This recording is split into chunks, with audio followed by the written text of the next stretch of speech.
In 1995, I began Mother's Garden. It was a wasteland of hard clay, just like Aurobindo's clay, where the people who lived there previously wanted to look at the beautiful lake that we have. And so they brought a bulldozer in and knocked down all the trees so they could see the lake. Naturally, all the topsoil ran into the lake, and I was left with the most difficult soil. And so thousands of cubic yards later of compost, and a slow progression, because I did it mostly with my wife, to build a garden vibrating with the significances that Mother has given us for the flowers. A place where you can feel her presence and connect on the deepest level with the significances of the flowers. A number of you have come already to visit, and all are welcome to come and visit. You don't have to work. But I'm very happy for all the help I get from Mahipal and Mahendra, Sirisha, Pramida, all who have come to help and make Mother's Garden even more beautiful. Tonight we're going to see a brief presentation. I won't keep you too long. Of some of the flowers and their significances at Mother's Garden. This was an article I put together, and a friend of mine who is head of a college in Colombia, South America, with 2,000 students, put it together in the form of a PowerPoint presentation. So, who's going to work the mouse? I can. That would be great. Thank you, Rocky.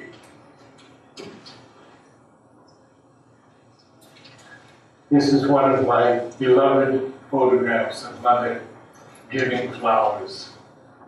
She gave flowers to all of us when we came to see her.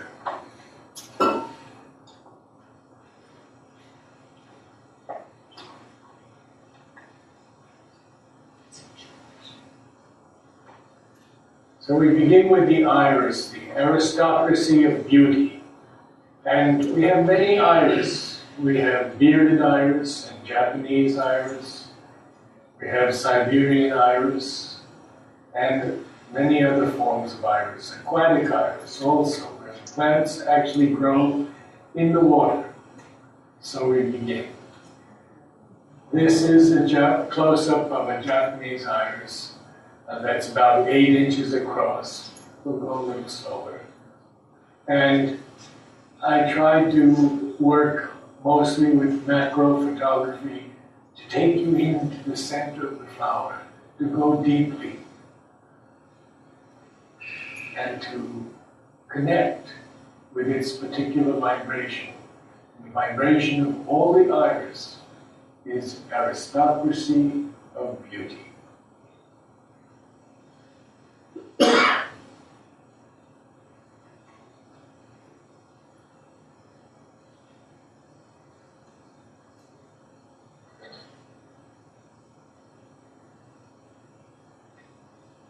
This is one of my most beloved quotations from Mother, because she speaks of beauty being our constant ideal, beauty of the soul, beauty of sentiments, beauty of thoughts, beauty of action, beauty in work. And then she says, so that nothing comes out of your hands which is not an expression of pure and harmonious beauty. And then and the divine help shall always be with you.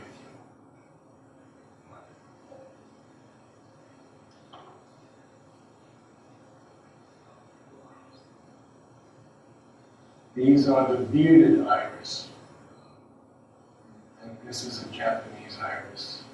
You'll see some pictures of these Japanese iris by the lake. That's another bearded iris.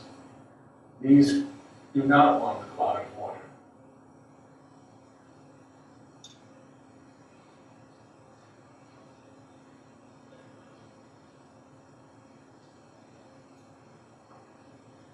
Can anyone read it? Yeah.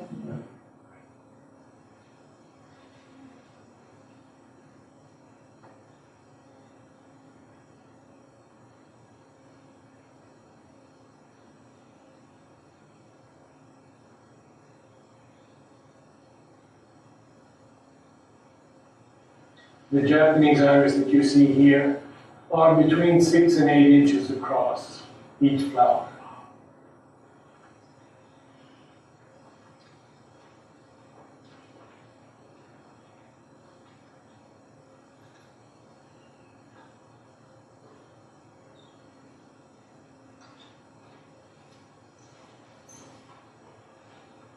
The lake is around 20 acres, and we have 10 home sites around it. In the deed, it is written, no motor boats, and the area must be peaceful at all times. These are Virginia iris, very prolific.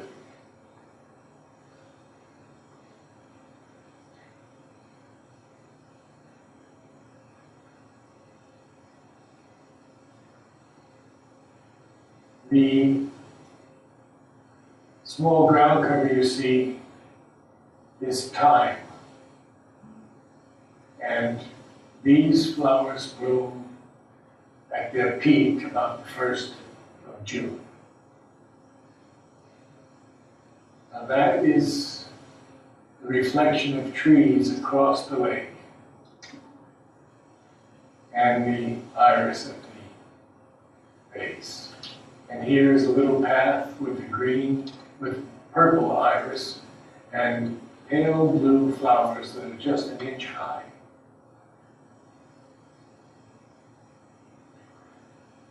The peony has always been one of my most beloved flowers, but I have so many of them. I think I love each one more and more the moment I see them. Peony is extremely fragrant.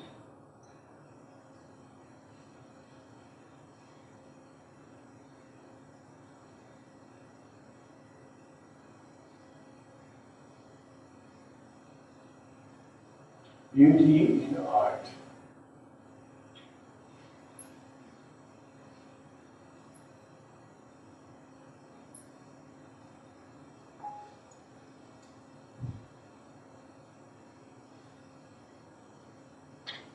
Read this slowly.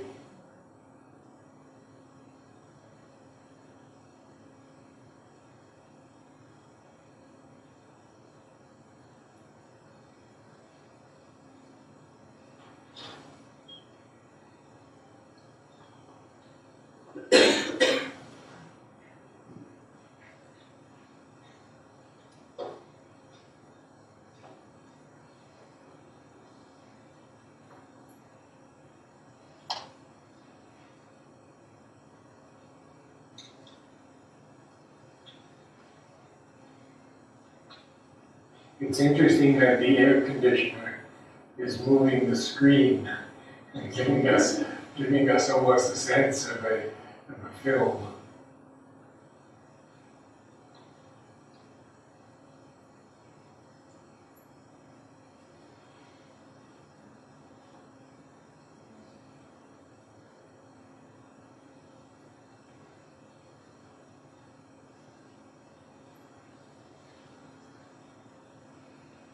Peony garden is much larger than this now, but this was some years back. And that tree that you're we're looking at. We go back.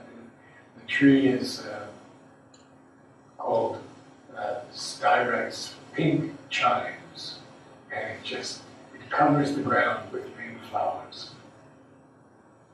Background to the peony garden. This is a very early flowering peony, which would be good in places like Florida, where the late flowering peonies would not come out, they would ball up. The name of this one is Paula Fay, and last year it had 24 flowers on one plant.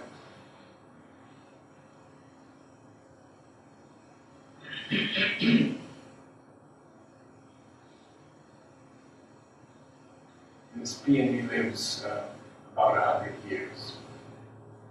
Now, this is the collective purity.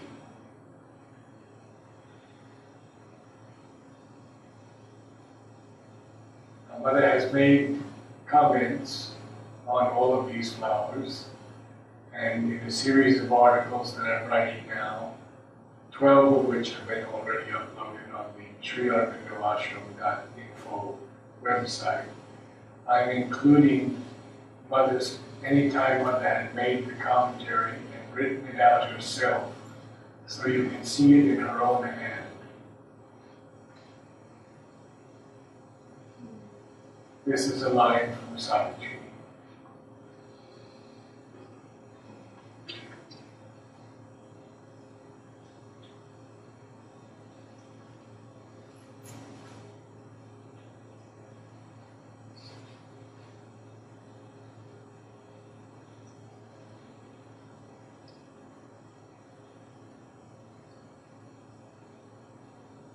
Hydrangeas are one of the most hybridized plants. There are hundreds and hundreds of cultivars.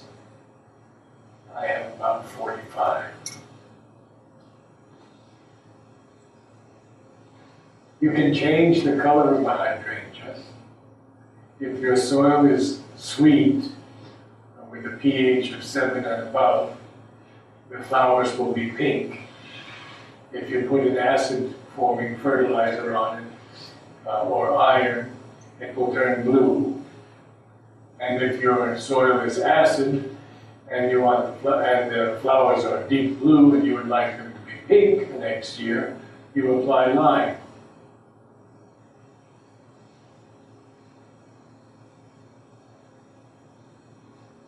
See, flowers are very receptive, and they are happy when they are loved. So we must speak to the flowers. Let them know how much we love them. Ask them for their help by imbibing us with their vibrations. I mean, here is collective harmony, and how, I would say, desperately we need this.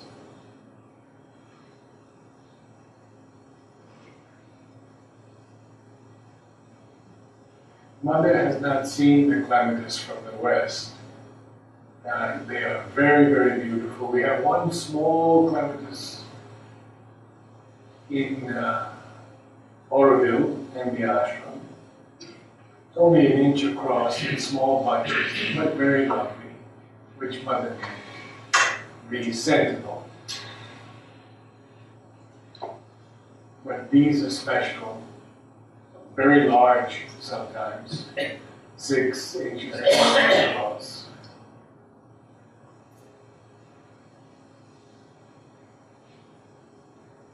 This one's closer to 8 inches across, so it really makes a show. A double flowered form.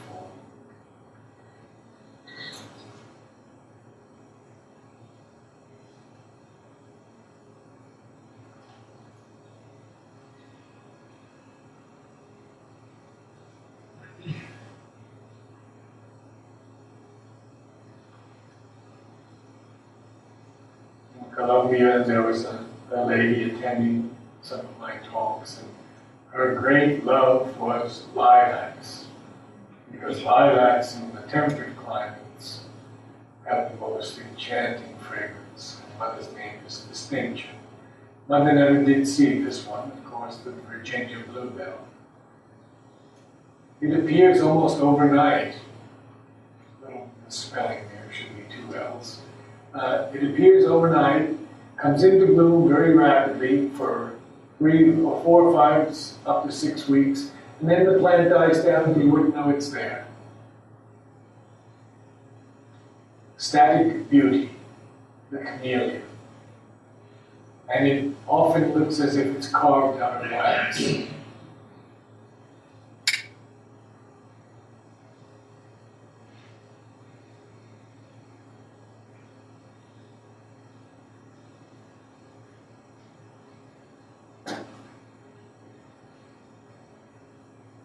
Rhododendrons and azaleas are both abundance of beauty. And these are some of them in Mother's garden. In April,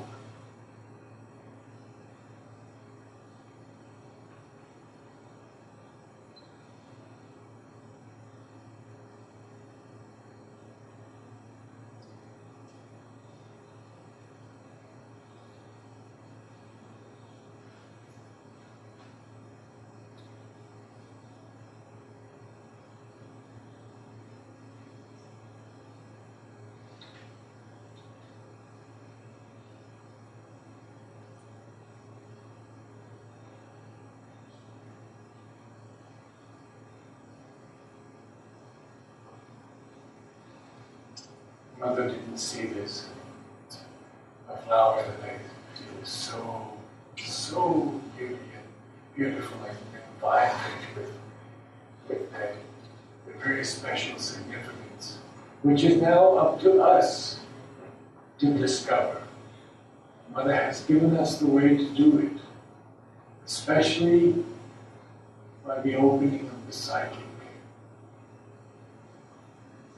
I planted about 10,000 narcissus, and there are now multiplied to about 20,000.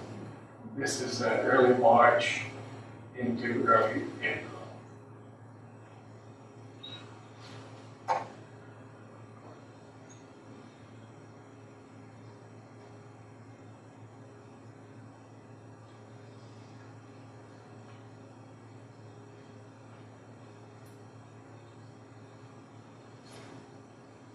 It's almost impossible for me to grow the exceptional roses because I'm not there often enough in Mother's garden. So these roses are called knockout roses, and some of you, I know, I've seen them in the nurseries. They're not attacked by insects, they don't get diseases, and they just bloom and bloom. This one is a different one. This is a work of a man from England who hybridizes modern roses with the old-fashioned, heavily fragrant roses, such as the musk roses. He gets beautiful flowers with intense fragrances.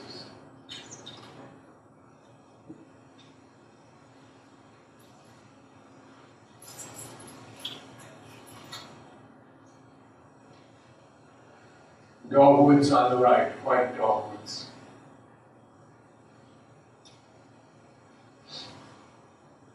This is a dogwood with azaleas in the front. This is the weeping cherry, about 40 feet high now. Just a cascade of flowers. And these are deciduous magnolias, not the big white magnolia that Mother named Perfect Vigilance. This is a red bud, native to the U.S. You can see the Virginia bluebells beneath it. And the magnolias in marvelous bloom with the cherry in the background. And to the left and to the far right are the first buds and leaves of maple trees.